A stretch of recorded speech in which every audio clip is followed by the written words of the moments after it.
Unda nga jeta, aktoria e madhe Margarita Xhepa.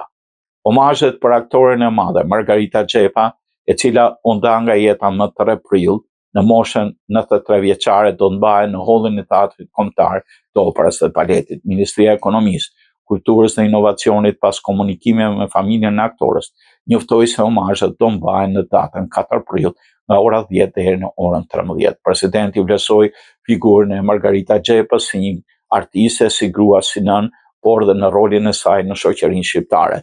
Me trishtim mësova se Margarita Xhepa hylli skenës dhe ekranit shqiptar u shua sot.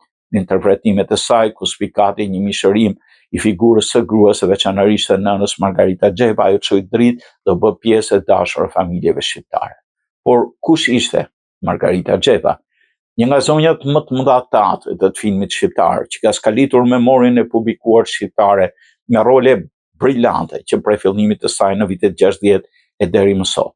Nga viti 1950 u aktivizua si artiste prodhise në teatrin popullor dhe njëkohësisht studioi në liceun artistik në degën e dramës.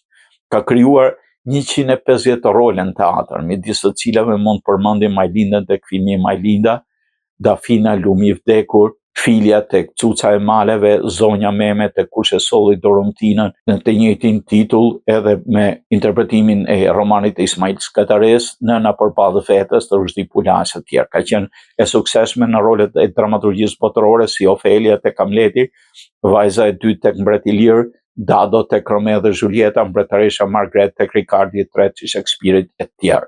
Veç roleve në teatr, ka realizuar 32 role në kinematografi, duke punuar me shumicën e regjisorëve shqiptar, madje në vitin 97 interpretoi edhe në një film grek Mirupafshim me regjisor Koras Vupuras. Filmi u laurua me çmimin e madh Festivalin Ndërkombëtar të Selanikut.